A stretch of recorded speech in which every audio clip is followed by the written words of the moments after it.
السلام عليكم ورحمة الله تعالى وبركاته. بسم الله الرحمن الرحيم. ரியாது சாலிஹீன் பாடம் 313.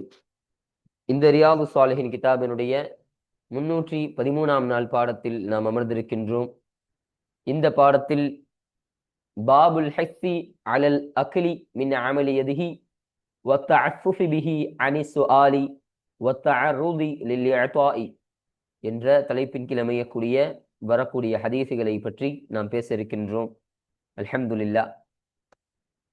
நம்முடைய ஜாமியா ரகீப் எஜுகேஷனல் ட்ரஸ்டின் மூலமாக பல தீன் சம்பந்தப்பட்ட சேவைகளையும் பல துன்யா சம்பந்தப்பட்ட சேவைகளையும் நாம் செய்து கொண்டிருக்கின்றோம். இந்த சேவைகள் எவ்வித தொய்வின்றி தொடர்ந்து நடைபெறுவதற்காக நீங்கள் துஆ செய்யுங்கள், இன்னும் ஆதரவு தாருங்கள். நன்மையில் ஒன்று சேருவோம், முந்திக் கொள்வோம். உங்களுடைய நன்கொடைகளை எங்களுக்கு நீங்கள் வழங்க விரும்பினால் எங்களுடைய பேங்க் அக்கவுண்ட் டீட்டெயில்ஸ், வங்கி முகவரிகள் இங்கு கொடுக்கப்பட்டிருக்கின்றது. இது அல்லாமல் இங்கு கியூஆர் ஸ்கேனும் கொடுக்கப்பட்டிருக்கின்றது. இதன் மூலமாக நீங்கள் ஸ்கேன் செய்தும் உங்களுடைய நன்கொடைகளை எங்களுக்கு நீங்கள் தாராளமாக வழங்கலாம். அல்லாஹு தஆலா உங்கள் வாழ்நாளை மென்மேலும் பரக்கத்தானதாகவும் செழிப்பானதாகவும் ஆக்கி வைப்பானாக. ஆமீன் ஆமீன் யா ரப்பல் ஆலமீன். இப்பொழுது இந்த ரியாது சாலிஹீனுடைய 313ஆம் நாள் பாடத்தில் ஒரு புதிய தலைப்பை நாம் அறிமுகப்படுத்த இருக்கிறோம். இப்போ இந்த புதிய பாடத்தினுடைய தலைப்பு, இந்த பாடத்தில் நம்ம 3 விஷயத்தை பற்றி நம்ம பேச போகிறோம். முதலாவதாக இந்த பாட தலைப்பு, அந்த தலைப்பிற்கான ஒரு சின்ன அறிமுகம், அதனுடைய அர்த்தங்களும் விளக்கங்களையும் பார்த்து அதனுடைய ஒரு சின்ன அறிமுகத்தை நம்ம முதலாவது விஷயமாக பேச இருக்கிறோம். இரண்டாவதாக முஸன்னிஃப் ரஹ்மத்துல்லாஹி அலைஹி அன்னவர்கள் இந்த பாடத்திற்கு தோதுவாக குர்ஆன் ஷரீஃப்ல இருந்து ஒரு அருமையான ஆயத்து ஒன்றை நமக்கு கொண்டு வருவார்கள். அந்த ஒரு ஆயத்திற்கான தர்ஜுமா என்ன, அதனுடைய விளக்கம் என்ன என்பதை பற்றி நம்ம இரண்டாவது விஷயமாக பேச இருக்கிறோம். மூன்றாவதாக இந்த பாடத்திற்கு அமையக்கூடிய முதல் ஹதீஸாக அமையக்கூடிய அந்த முதலாவது ஹதீஸ், அந்த ஹதீஸில் சொல்லப்படக்கூடிய செய்தி என்ன, அதுல சொல்லப்படக்கூடிய விஷயம் என்ன என்பதை பற்றி நாம் மூன்றாவது விஷயமாக நம்ம பேச இருக்கிறோம். இப்ப இந்த 3 விஷயங்களை பற்றி தான் இன்றைய பாடத்தில் நாம் பேச போகிறோம் என்பதை விளங்கிக் கொள்ளுங்கள். இப்போ முதலாவதாவது இந்த பாடத்தலைப்பு, அந்த தலைப்பு என்ன? பாபுல் ஹஸ்ஸி அலல் அக்லி மின் அமலி யதிஹி வத்தஅஃபுஃபி பிஹி அனி சுஆலி வத்தஅர்ருது லில்இஅதாஇ என்று அமையக்கூடிய ஒரு பாடமாக இருக்கு. இப்போ இதனுடைய அர்த்தம், தர்ஜுமாவை நம்ம பார்ப்போம்.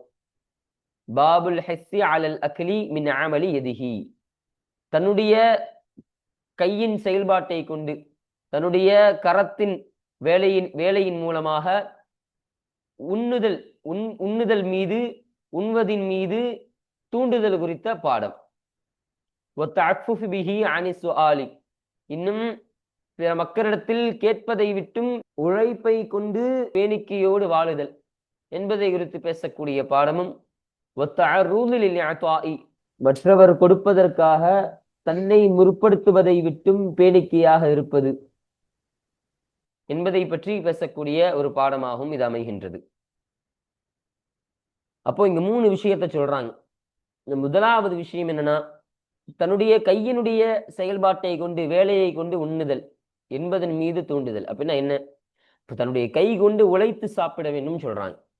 அப்போ உழைத்து சாப்பிடணும். முதலாவது விஷயம் தன்னுடைய கை கொண்டு விஷயம்னா, நம்ம வேலை செஞ்சு, நம்ம உழைச்சி ஒரு இடத்துல நம்ம வேலைக்கு இருந்து ஹலாலான முறையில் அல்லாஹ் எதை அனுமதித்தானோ, அல்லாஹுடைய தூதர் எதை அனுமதித்தார்களோ அத்தகைய ஒரு அருமையான ஏதோ ஒரு வேலை, அந்த நல்ல வேலையில் இருந்து அதன் மூலமாக நம்ம சம்பாதித்து அந்த சம்பாத்தியத்தை கொண்டு நாம் உண்ணுதல் என்பதை பற்றி பேசக்கூடிய ஒரு பாடம். அப்போ இதை குறித்து இஸ்லாம் என்ன சொல்லி தருகிறது? இப்படி செய்வதன் மூலமாக, இப்படி உழைத்து சாப்பிடுவதன் மூலமாக என்னென்ன பலாபலன் இருக்கு, உழைத்து சாப்பிடாமல் இருந்தால் என்னென்ன தீங்கு வரக்கூடியதாக இருக்கு, உழைத்து சாப்பிடுதல் என்பது இஸ்லாத்தில் எப்படி கருதப்படக்கூடியதாக இருக்கின்றது என்பதையெல்லாம் சொல்லித்தரக்கூடிய ஒரு பாடம்தான் இந்த பாடம் என்பது அமையக்கூடியதாக இருக்கு. பொதுவாகவே நம்ம இந்த உலகத்துல உழைச்சி சாப்பிடலன்னு சொன்னாலே, பிற மக்களிடத்துல தேவையாகி நம்ம சாப்பிட்டோம்னு சொன்னாலே நம்முடைய கண்ணியம் போயிடும். இந்த உலகத்திலேயே நம்ம கண்ணியம் பேரும், அல்லாஹ்விடத்திலேயும் கண்ணியம் பேரும். அல்லாஹ் நினைப்பான், உனக்கு கை கொடுத்தது நான், உனக்கு கால் கொடுத்துருக்கிறேன், உனக்கு நல்ல உடம்பை கொடுத்துருக்கிறேன், நல்ல உடல் சுகத்தை கொடுத்துருக்கிறேன், ஆரோக்கியத்தை கொடுத்துருக்கிறேன். அந்த ஆரோக்கியத்தை நான் வச்சு நீ உழைக்காம சாப்பிடுகிறாயே என்று அல்லாஹ் கேள்வி கேட்கக்கூடியவனாக இருப்பான் மறுமையில். அப்ப அல்லாஹும் அவனை இழிவாக கருதுவான், மற்ற இந்த உலகத்திலும் அவனை இழிவாக கருதப்படுவார்கள். அந்த உலகத்திலையும் அவன் ரொம்ப கேவலப்படுவான். அப்போ எவன் ஒருவன் தன்னுடைய கை கொண்டு அவன் நல்லபடியாக உழைத்து சாப்பிடுகிறானோ அவன்தான் சரியானவன், அவன்தான் கண்ணியத்திற்குரியவனாக அந்த உலகத்தில் வாழ முடியும் என்பதை பற்றி பேசக்கூடிய ஒரு பாடமாக இந்த பாடம் அமைகின்றது. இது முதலாவது விஷயம். இரண்டாவது, பிற மக்களிடத்தில் கேட்பதை விட்டும் உழைப்பை கொண்டு பேணிக்கையாக வாழுதல். இப்ப நமக்கு ஒரு தேவை இருக்குது, நமக்கு பண தேவையோ இல்ல உடல் ரீதியான தேவையோ இல்ல செல்வம் ரீதியான தேவையோ, ஏதோ ஒரு தேவை, எந்த ஒரு தேவையாக இருந்தாலும் மக்களிடத்துல போய் நம்ம கேட்போமா இல்லையா? கேட்பது ஒன்றும் தப்பு கிடையாது. இங்க விஷயம் விளங்கணும், கேட்பது தப்பு கிடையாது, இஸ்லாத்தில் அனுமதிக்கப்பட்டதுதான், அது ஜாயிஸ் தான், அதில் மாற்று கருத்து கிடையாது. இருந்தாலும் அப்படி மக்களிடத்தில் பிற மக்களிடத்தில் கையேந்து நிற்பது என்பது ஒரு என்ன சொல்ல வர ஒரு ஏளனமான ஒரு விஷயம்தான். இந்த உலகத்தில் ரொம்ப கண்ணிய குறைவாக பேசப்படக்கூடிய பார்க்கப்படக்கூடிய ஒரு விஷயம்தான் அந்த விஷயம். அப்போ அத்தகைய விஷயத்தை குறித்து இஸ்லாம் என்ன சொல்லி தருகிறது? அப்படி பிற மக்களிடத்தில் கையேந்து நிற்பதிலிருந்தும் பேணிக்கையாக நீ வாழு, பேணிக்கையோடு நீ இருந்து கொள் என்பதை பற்றி பேசக்கூடிய ஒரு பாடமாக இருக்கின்றது. அப்ப பிற மக்களிடத்தில் நீ கையேந்து நிற்காதே. கையேந்து நிற்பது என்பது ரொம்ப கண்ணிய குறைவான ஒரு விஷயமாக இருக்கும். அதன் மூலம் உனக்கு என்ன பலாபலன் கிடைச்சாலும் அதன் மூலம் உனக்கு நிறைய தீங்கு தான் வரக்கூடியதாக இருக்கும். அப்போ நம்ம ஒரு பண தேவைக்காண்டி ஒரு ஆட்டை போய் நிற்கிறோம், நின்னோன்னு சொன்னா அந்த நபரு நம்ம கேட்டதுக்கு தகுந்த மாதிரி கொடுத்துருவாரு. நம்ம ஒரு பணம் கேட்கிறோம், கொடுத்துருவாரு. ஆனா கொடுத்துட்டோன்னு சொன்னா நாளை பின்ன அதுவே நமக்கு தீங்காக வரக்கூடியதாக இருக்கும். அதை திரும்ப கேட்டு அவர் டார்ச்சர் பண்ணவும் சான்ஸ் இருக்கு. இன்னும் சொல்ல போனா நம்ம வாங்கிட்டோம்னு சொன்னாலே நம்முடைய கண்ணியம் என்பது பாதி அப்படி குறைஞ்சிரும். அவர் என்கிட்ட தான்ப்பா இப்பதான் வாங்கிட்டு போனாரு காசு அப்படின்னு ஏளனமாக பேசக்கூடிய ஒரு நிலைமையில் அவர் ஆகிவிடக்கூடியவராக இருப்பார். அப்போ பிற மக்களிடத்தில் என்னதான் நம்ம தேவையை நிறைவேறிவிட்டாலும் நம்முடைய கண்ணியம் என்பது, ஒரு முஸ்லிமுடைய கண்ணியம் என்பது அடிபடக்கூடியதாக இருக்கும். அப்போ அத்தகைய ஒரு செயல் என்பது சரியான ஒரு செயல் கிடையாது. அதை விட்டும் பேணிக்கையாக வாழுவது, அதை விட்டும் பேணிக்கையாக வாழுவதன் மூலமாக என்னென்ன பலாபலன் இருக்கு, அதன் மூலமாக என்னென்ன விஷயங்கள் கிடைக்கக்கூடியதாக இருக்கு என்பதை பற்றியெல்லாம் பேசக்கூடிய பாடமாக இந்த பாடம் அமைகின்றது. இது இரண்டாவது விஷயம். மூணாவது, மற்றவர் கொடுப்பதற்காக தன்னை முற்படுத்துவதை விட்டும் பேணிக்கையாக இருப்பது என்பதை குறித்த பாடம். ஒரு விஷயம் வழங்குறாங்க, என்ன விஷயம் வழங்குறாங்க? நமக்கு ஒரு ஆள் ஒரு விஷயத்தை கொடுக்குறாங்கன்னு சொன்னா ஹிபத்தா கொடுக்கறது வேற. இப்போ ஒரு ஹிபத்து, ஒரு அன்பளிப்பாக ஒரு மனுஷன் கொடுக்குறான்னு சொன்னா அதை மறுக்கக்கூடாது. அதான் இஸ்லாம் சொல்லி தருகிறது. அதை வாங்கி கொள்ளுதல் சுன்னத்து, ஹிபத்தாக கொடுக்கக்கூடிய விஷயத்தை. அதுவே பிற மக்களுக்கு நம்ம என்ன சொல்ல வர, இப்போ ஏழையான மக்கள் ஒரு கூட்டத்தில் இருக்கிறாங்க, அங்கு அந்த ஏழை மக்களை பசிக்கிறாங்கன்னு சொல்லி ஏதோ ஒரு நிறுவனத்துல இருந்து ஒரு சாப்பாடு கொடுக்குறாங்கன்னு வைப்போம். ஒரு சாப்பாடு கொடுக்குறாங்க, ஒரு சதக்காவாக தர்ம பொருளாக ஏதோ ஒரு விஷயத்தை கொடுக்குறாங்கன்னு சொன்னா அதை பெற்றுக்கொள்வதற்கு என்னவது, நமக்கும் கிடைக்கணும், நம்மளுமே இந்த சாப்பாடு போய் வாங்குவோம். பிரியாணிலப்பா கொடுக்குறாங்க, பிரியாணி கொடுக்குறாங்க, அது நமக்கும் கிடைச்சா நல்லா இருக்கும் அப்படின்னு சொல்லி வழங்கப்படுவதை போய் வாங்குதல் என்பது ரொம்ப கேவலமான விஷயம். இது ரொம்ப இழிவாக கருதப்படக்கூடிய ஒரு விஷயமாக இது அமைகின்றது. அப்போ வழங்கப்படுவதை விட்டும் தவிர்த்து கொள்ள வேண்டும். ஒரு விஷயம் கொடுத்துக்கிட்டே இருக்கிறாங்கன்னு சொன்னா, இதே மாதிரி ஒன்று வழங்கப்படுதுன்னு சொன்னா அந்த இடத்துல சரி அதற்கான ஹக்குக்குரியவர்களுக்கு போய் சேரட்டும் அப்படின்னு சொல்லி விட்டுறணும். நம்ம எதை கொடுத்தாலும் போய் வாங்குறதுங்கிறது ஒரு கண்ணிய குறைவான ஒரு விஷயமாக இருக்கு. அப்போ அதை பற்றி பேசக்கூடிய பாடமாக இருக்கு. அப்படி வழங்கப்படுவதை தவிர்த்து கொள்ளுதல், நம்ம அதுல இருந்து தவிர்த்து கொள்ள வேண்டும். அப்படி தவிர்த்து கொள்வதன் மூலமாக என்னென்ன பலாபலன் இருக்கு, அதன் மூலமாக ஸல்லல்லாஹு அலைஹி வஸல்லம் அவர்கள் சொல்ல வரக்கூடிய ஹதீசுகள் என்ன என்பதையெல்லாம் பற்றி பேசக்கூடிய பாடமாக இந்த பாடம் என்பது அமைகின்றது. அப்போ இதுதான் இந்த தலைப்புல 3 விஷயத்தை பத்தி பேசுறாங்க. அந்த 3 விஷயத்தை சம்பந்தப்பட்டுதான் இதற்கு இந்த பாடத்திற்கு அமையக்கூடிய ஆயத்துகளும் இந்த பாடத்திற்கு அமையக்கூடிய ஹதீசுகளும் இதை வலியுறுத்தி வரக்கூடிய ஆயத்துகளாகவும் ஹதீசுகளாகவும் இருக்கும் என்பதனை நீங்கள் விளங்கிக் கொள்ளுங்கள். அப்போ முதலாவது விஷயம் நம்ம பார்த்தாச்சு, இந்த பாட தலைப்பினுடைய ஒரு சின்ன அறிமுகத்தை நம்ம பார்த்தாச்சு. இப்போ இரண்டாவதாக முசன்னிஃப் அன்னவர்கள் கொண்டு வரக்கூடிய குர்ஆன் ஷரீஃப்ல இருந்து ஒரு ஆயத்தை கொண்டு வருவாங்கன்னு சொன்னோம். இப்போ அந்த ஆயத்துக்கான தர்ஜுமாவை விளக்கத்தையும் அந்த ஆயத்து வாசிக்கும் பொழுது முழுமையாக நம்ம விளக்கத்தோட அந்த ஆயத்தை நம்ம பார்ப்போம். மூன்றாவதாக முதல் ஹதீஸ் அமையக்கூடிய ஒரு ஹதீஸ். இப்போ இந்த ஹதீஸில் ஸல்லல்லாஹு அலைஹி வஸல்லம் அன்னவர்கள் சொல்லித் தரக்கூடிய விஷயம் என்னன்னா, உங்களில் ஒருவர் தன்னுடைய கயிற்றை எடுத்துக்கொண்டு ஒரு மலைக்கு சென்று தன் முதுகில் ஒரு கட்டு விறகை சுமந்து அதை விற்று அதன் மூலம் தன் கண்ணியத்தை காப்பாற்றிக் கொள்வது என்பது, அது அவர் மக்களிடத்தில் யாசகம் கேட்டு அதை அவர்கள் தருவது அல்லது மறுத்து விடுவது என்பதை விடவும் இது சிறந்த ஒரு காரியமாக இருக்கும் என்று ஸல்லல்லாஹு அலைஹி வஸல்லம் அவர்கள் சொல்லி தந்தார்கள். அப்போ ஒருத்தன் தன்னுடைய கயிறை எடுத்துக்கொண்டு அந்த கயிறுல அப்படியே முதுகுல அந்த விறகு கட்டையெல்லாம் சுமந்து அதை கட்டி கொண்டு மலைக்கு செல்கிறான். மலை மேலே சென்று அந்த மலையில் இருக்கக்கூடிய மக்களுக்கு அங்கே போய் விற்பனை செய்கிறான். இப்படி உழைத்து அவன் விற்பனை செய்கிறானா இல்லையா? இது அவன் பிற மக்களிடத்தில் யாசகம் கேட்டு அவங்க ஒருவேளை தந்து அதை மறுத்து விடுவது, அப்படி விட்ட அந்த செயலை விடவும் இது ரொம்ப சிறப்புக்குரிய செயலாக இருக்கும். இதற்கு நன்மைகள் கூட என்று ஸல்லல்லாஹு அலைஹி வஸல்லம் அவர்கள் சொன்னார்கள். அப்போ இந்த ஒரு கருத்தை சொல்லக்கூடிய ஒரு ஹதீஸாக தான் இந்த ஹதீஸ் என்பது அமையக்கூடியதாக இது அமைகின்றது. இப்போ இதனுடைய தர்ஜுமா விளக்கத்தை நம்ம பின்னாடி பார்ப்போம். அப்போ இந்த 3 விஷயங்களை பற்றி மாத்திரம்தான் இன்றைய பாடத்தில் நம்ம பேச போகிறோம். இதற்கான முழு கருத்து சுருக்கத்தை நம்ம பார்த்தாச்சு. இப்போ அந்த ஆயத்துக்கான தர்ஜுமாவையும் அந்த ஹதீஸிற்கான தர்ஜுமாவையும் இப்பொழுது நம்ம பார்ப்போம். அல்ஹம்துலில்லாஹ். இப்போ நம்ம கிதாபை பார்ப்போம். 59வது பாடம். இந்த ரியாது ஸாலிஹீன் கிதாபில் பதிவு செய்யப்படக்கூடிய பாடங்களுடைய வரிசையின் பிரகாரம் இது 59வது பாடமாக இது அமைகின்றது. அப்போ இதுவரையிலும் நம்ம ரியாது ஸாலிஹீனில் 58 பாடங்களை நாம் நிறைவு செய்து வந்திருக்கிறோம். அந்த 58 பாடங்களில் சொன்ன அந்த ஹதீஸுகளை நாம் படித்த இந்த 52, 58 இந்த பாடங்களை எல்லாம் அல்லாஹு தஆலா கபூலாக்கி தருவானாக. அதன்படி வாழக்கூடிய தௌஃபீக்கினை அல்லாஹ் நமக்கு வழங்கியருள் புரிவானாக. இப்பொழுது நம்ம 59வது பாடத்தை நம்ம துவங்க இருக்கிறோம். இந்த பாடத்தினுடைய தலைப்பு என்ன? பாபுல் ஹிஸ்ஸி அலல் அக்லி மின் அமலி யதிஹி வத்தஅஃபுஃபி பிஹி அனி ஸுஆலி வத்தஅர்ருது லில் இஅதாஇ. தன்னுடைய கை கொண்டு வேலை செய்வதன் மூலம் உண்ணுதல் என்பதை குறித்து தூண்டுதல் குறித்த பாடமாக இது அமையும். வத்தஅஃபுஃபி பிஹி அனி ஸுஆலி, பிற மக்களிடத்தில் கேட்பதை விட்டும் உழைப்பை கொண்டு பேணிக்கையாக வாழுதல் என்பதை பற்றி பேசக்கூடிய பாடம். வத்தஅர்ருது லில் இஅதாஇ, மற்றவர் கொடுப்பதற்காக தன்னை முற்படுத்துவதை விட்டும் பேணிக்கையாக இருப்பது என்பதை குறித்து பேசக்கூடிய பாடமாகவும் இந்த பாடம் என்பது அமையக்கூடியதாக இருக்கின்றது. இதுதான் இந்த பாடத்தினுடைய தர்ஜுமா. இப்போ இதற்கான ஒரு சின்ன அறிமுகத்தை நம்ம முன்னாடியே நம்ம பார்த்தாச்சு. இப்போ முசன்னிஃப் அன்னவர்கள் கொண்டு வரக்கூடிய அந்த ஒரே ஒரு ஆயத்தை பற்றி நம்ம இப்பொழுது பேசுவோம்.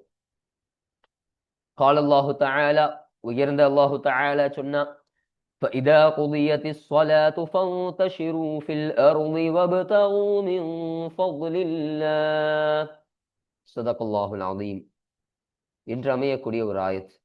இப்போ இந்த ஆயத்திற்கான தர்ஜுமா என்ன பாருங்க. فإذا قضيت الصلاة, தொழுகை என்பது நிறைவேற்றப்பட்டு விட்டால் فانتشروا في الأرض, பூமியிலே நீங்கள் பரவச் செய்யுங்கள், பூமியிலே நீங்கள் பரவி செல்லுங்கள். வபுதகு, இன்னும் நீங்கள் தேடுங்கள். மின் ஃபضலில்லாஹி, அல்லாஹ்வுடைய ஃபضலிலிருந்து, அல்லாஹ்வுடைய ரிஸ்கிலிருந்து நீங்கள் தேடுங்கள் என்று சொல்லப்படக்கூடிய ஒரு ஆயத்தாக இது அமைகின்றது. அப்போ இந்த ஆயத்திற்கான தஃப்சீரை நம்ம பார்க்கணும். மேலோட்டமா பார்த்தா என்ன விளங்குது? தொழுகை நிறைவேற்றப்பட்டு சொன்னா பூமியில நீங்க பரவி செல்லுங்க, அல்லாஹ்வுடைய ஃபضலை நீங்க தேடுங்கன்னு சொல்றாங்க. அப்போ அதோட அர்த்தம் எப்படி வருதுன்னா, ஃபைதா குதியத்தி ஸலாத்து, ஸலாத்துன்னு சொன்னா ஜும்ஆ தொழுகை, இதன் மூலமாக நாட்டம். அப்ப ஜும்ஆ தொழுகை முடிந்தவுடன் மக்கள் தங்களுடைய வேலைக்காகவோ அல்லது பயணங்களுக்காகவோ செல்லலாம், அதில் எந்த தடையும் இல்லை என்பதை குறித்து பேசுகிறார்கள். ஒரு ஜும்ஆ தொழுகை முடிஞ்சிருச்சு, அந்த ஜும்ஆவுடைய நேரத்தில் வேலை செய்வது என்பது ஹராம், அந்த ஜும்ஆவுடைய நேரத்தில் பயணம் செய்வது என்பது ஹராம். அப்போ அந்த ஜும்ஆவை விட்டு இக்கட்டான சூழல் இருந்தால் பரவாயில்ல, அப்ப ஜும்மாவை விட்டு இப்படிப்பட்ட காரியத்தில் ஈடுபடுவது என்பது தடுக்கப்பட்ட ஒரு காரியமாக இருக்கும். அப்ப இப்படி செய்யாம ஜும்மா தொழுகை அது முடிஞ்சிருச்சுன்னு சொன்னா, நீங்கள் பயணத்துக்கு செல்றீங்களா, சென்று கொள்ளுங்கள். பயணத்திற்கு நாடக்கூடியவர்கள் பயணத்துக்கு போகலாம், வேலைக்கு போகணும் நாடக்கூடியவர்கள் வேலைக்கு செல்லலாம். அப்ப ஜும்மா தொழுகையை முடிச்சுட்டு உங்களுடைய வேலைகளை நீங்கள் பாருங்கள் என்று அல்லாஹ் சொல்கிறான். ஃபந்தஷிரு ஃபில் அர்த், பூமியிலே நீங்கள் பரவச் செய்யுங்கள்னா என்ன? பூமியிலே நீங்கள் பரவி செல்லுங்கள் அப்படின்னா, அதாவது உங்களுடைய வாழ்வாதார நடவடிக்கைகளுக்கு, அதாவது உங்களுடைய வாழ்வாதாரத்திற்காக இடமிடமாக நீங்கள் செல்லுங்கள். இப்போ உங்க பூமியில நீங்க பரவி செல்லுன்னா உங்களுக்கு என்ன தேவையோ, ஜும்மா முடிஞ்சவன நீங்க வீட்டுக்கு போகணுமா வீட்டுக்கு போங்க, வேலைக்கு போகணுமா வேலைக்கு போங்க, ஒரு பயணத்திற்கு வேற ஒரு வெளியூருக்கு போகணுமா நீங்கள் வெளியூருக்கு செல்லுங்கள், ஜும்மா தொழுகையை முடித்து விட்டு நீங்கள் செல்லுங்கள் என்று அல்லாஹு தஆலா இந்த ஒரு விஷயத்தின் மூலமாக நமக்கு சொல்லித் தருகிறான். அல்லாஹுடைய ஃபضலிலிருந்து நீங்கள் தேடுங்கள் என்று அல்லாஹ் சொல்கிறான் இறுதியாக. இப்போ இந்த இடத்துல ஃபضலுக்கான அர்த்தம் நம்ம ரிஸ்க்னு வைக்கணும், அல்லாஹுடைய ரிஸ்கில் இருந்து. அதாவது ஃபضல் என்பது தொழில், வியாபாரம், வேலை, விவசாயம், இப்படி போன்ற அல்லாஹ் அளிக்கும் ரிஸ்க் எல்லாத்துக்குமே இந்த ஃபضல் என்பது, இந்த இடத்துல வரக்கூடிய ஃபضல் அர்த்தம் கொடுக்கக்கூடியதாக இருக்கும் என்று நமக்கு தஃசீர் எழுதுறாங்க. அப்போ சம்பாதிப்பதும் உழைப்பதும் இஸ்லாமின் நல்ல காரியமாக கருதப்படக்கூடிய ஒரு விஷயமாக இது அமைகின்றது. இப்போ உலக வேலைகளில் ஈடுபட்டாலும் உங்கள் மனமும் நாவும் அல்லாஹ்வை மறக்கக்கூடாது என்று இதற்கு தொடர்படியாக வரக்கூடிய விஷயத்தில் அல்லாஹ் சொல்லுவான். முதலாவதாக விஷயம், நீங்க பூமியில பரவ சென்று நீ எங்க போறீங்க அங்க நாடி நீங்கள் அல்லாஹுடைய ஃபضலை நீங்கள் தேடிக்கொள்ளுங்கள்னா, உங்களுக்கான அந்த வியாபாரத்தையோ இல்லை நீங்க விவசாயம் செஞ்சோ இல்லை எப்படியாவது நீங்கள் ஏதாவது வேலையை செய்து நீங்கள் உழைத்து சாப்பிடுங்கள். அதுதான் உங்களுக்கான ரிஸ்க். அல்லாஹ்விடமிருந்து கிடைக்கக்கூடிய ரிஸ்க் என்பது சும்மா அல்லாஹ் கொடுத்துட மாட்டான். அப்போ அதற்கான உழைப்பு வேணும். அல்லாஹ் எல்லாத்துக்கும் ரிஸ்க் அளிப்பவன் தான். அல்லாஹ் நாடினால் யாருக்கு எப்படிப்பட்ட ரிஸ்கை வேணாலும் அல்லாஹு தஆலா அளிப்பதற்கான முழு விஷயமும் அல்லாஹ் தெரியும், யார் யாருக்கு எப்படி கொடுக்கணும்னு. இருந்தாலும் நம்முடைய உழைப்பை அல்லாஹு தஆலா பார்ப்பான். இவன் எந்த அளவுக்கு உழைச்சான், இவனுடைய உழைப்பு என்ன என்பதை அல்லாஹு தஆலா கூர்ந்து பார்க்கக்கூடியவனாக இருப்பான். அப்ப அல்லாஹ் அதான் சொல்றான், அல்லாஹுடைய ஃபضலை நீங்க தேடுங்க. எதை கொண்டு? நீங்கள் வியாபாரம் செய்வதன் மூலமாகவோ, இல்லை தொழில் செய்வதன் மூலமாகவோ, வேலை செய்வதன் மூலமாகவோ, இல்லை விவசாயம் செய்வதன் மூலமாகவோ, இப்படிப்பட்ட காரியத்தை செய்து நீங்கள் சம்பாதிங்க. அதை சம்பாதிச்சு அதன் மூலமாக அல்லாஹுடைய ஃபضலை நீங்கள், அல்லாஹுடைய ரிஸ்கை நீங்கள் தேடிக்கொள்ளுங்கள் என்று அல்லாஹ் சொல்லக்கூடிய ஒரு ஆயத்தாக இந்த ஆயத் என்பது அமைகின்றது. பாருங்க, அல் ஜுமுஆ சூரத்துல் ஜுமுஆல 10வது ஆயத்தாக இந்த ஆயத்தானது பதிவு செய்யப்படுகின்றது என்பதை சொல்றாங்க. இப்ப இந்த ஆயத்தினையும் முஸன்னிஃப் அவர்கள் இந்த பாடத்திற்கு கீழே கொண்டு வருவதற்கான காரணம் என்னன்னு சொன்னா, இங்கு அல்லாஹு தஆலா வப்தகு மின் ஃபضலில்லான்னு சொன்னான். இப்போ வியாபாரத்தின் மூலமாகவோ, தொழிலின் மூலமாகவோ, விவசாயத்தின் மூலமாகவோ, இப்படிப்பட்ட காரியத்தின் மூலமாக அல்லாஹ்வுடைய ரிஸ்கை நீங்கள் தேடிக்கொள்ளுங்கள் என்று நம்ம அர்த்தம் வச்சோம். அப்ப இந்த ஒரு அர்த்தத்தில் அல்லாஹு தஆலா சொல்கிறானா இல்லையா? அப்ப இந்த ஒரு கருத்தின் காரணமாக தான் இந்த பாடத்திற்கு இது தோதுவாக அமையக்கூடியதாக இருக்கு. இப்போ உழைத்து சாப்பிடு, பிறரிடத்தில் கையேந்தி நிற்காதே, பிறரிடத்தில் வழங்கப்படுவதை நீ எதிர்பார்த்து நிற்காதே, நீ உன் கை கொண்டு நீ உழைத்து நீ சாப்பிட்டுக்கொள், உன்னுடைய ரிஸ்கை நீ தேடிக்கொள் என்று அல்லாஹ் சொல்கிறான் இல்லையா? அப்ப இந்த ஒரு கருத்தின் காரணமாக தான் இந்த ஆயத்தினை முஸன்னிஃப் பண்ணவர்கள் இந்த பாடத்திற்கு தோதுவாக கொண்டு வருகிறார்கள். அல்ஹம்துலில்லாஹ். இப்ப அடுத்தபடியாக இந்த பாடத்திற்கு அமையக்கூடிய முதலாவது ஹதீஸான இந்த 539வது ஹதீஸ், இதனுடைய தர்ஜுமாவை விளக்கத்தை நம்ம பார்ப்போம். 539வது ஹதீஸ் இந்த ரியாது ஸாலிஹின் கிதாபில் பதிவு செய்யப்படக்கூடிய ஹதீஸ்களுடைய வரிசையின் பிரகாரம் இது 539வது ஹதீஸாக இது அமைகின்றது.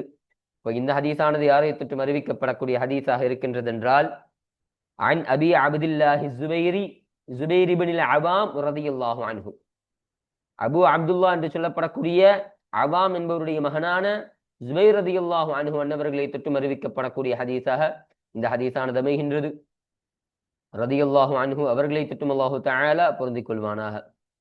கால, அந்த ஜுபைர் ரலியல்லாஹு அன்ஹு சொன்னார்கள், கால ரசூலுல்லாஹி ஸல்லல்லாஹு அலைஹி வஸல்லம், அல்லாஹ்வுடைய தூதர் ஸல்லல்லாஹு அலைஹி வஸல்லம் அன்னவர்கள் சொன்னதாக ஜுபைர் ரலியல்லாஹு அன்ஹு சொன்னார்கள், லஅய்யஅஹுத அஹதுக்கும் அஹ்புலஹு, உங்களில் ஒருவர் திட்டமாக எடுத்துக்கொள்வது, அஹ்புலஹு தன்னுடைய கயிற்றை எடுத்துக்கொண்டு, சும்ம பிறகு யஅத்தியல் ஜபல, ஒரு மலைக்கு அவர் வருவது, ஃபயஅத்திய பிஹுஸ்மத்தின் மின் ஹதபின், ஹதபுன் சொன்னா விறகு கட்டை, அந்த விறகு கட்டையிலிருந்தும் ஒரு கட்டினை கொண்டு, சில பகுதிகளை கொண்டு அவர் வருவது, அலா வஹ்ரிஹி தன்னுடைய முதுகின் மீது அவர் வைத்துக் கொண்டு அவர் வருகிறார், வந்து ஃபயபீஅஹா, அதை அவர் விற்பது, ஃபயகுஃபல்லாஹு பிஹா வஜ்ஹஹு, அல்லாஹ் அவருடைய முகத்தை அதை கொண்டு தடுப்பதாகிறது, கைருல் லஹு, அவருக்கு சிறந்ததாக இருக்கும், மின் ஐ யஸ்அலன் நாஸ,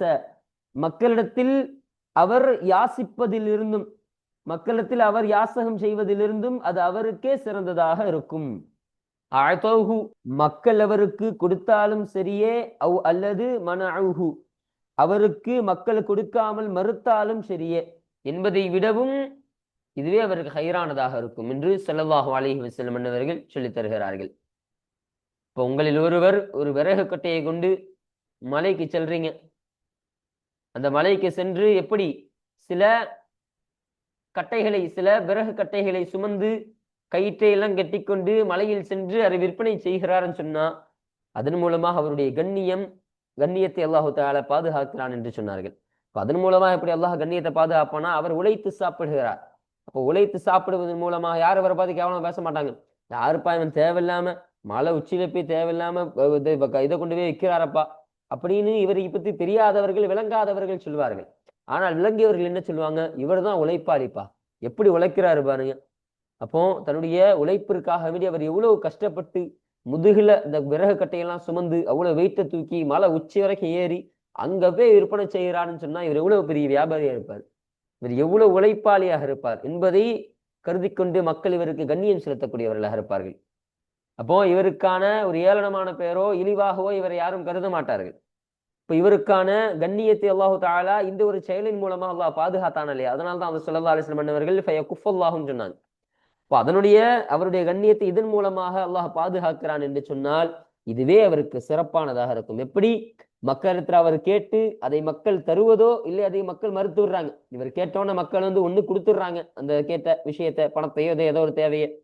இல்ல மக்கள் மறுத்துறாங்க, அதெல்லாம் இல்லப்பா எங்கள்கிட்ட இல்லப்பா, நீ வேற ஆள்கிட்ட கேளுங்கப்பா அப்படின்னு மக்கள் மறுத்துறாங்கன்னு சொன்னா, இப்படிப்பட்ட ஒரு செயலை விடவும் அவருக்கு இதுவே சிறப்பானதாக இருக்கும்.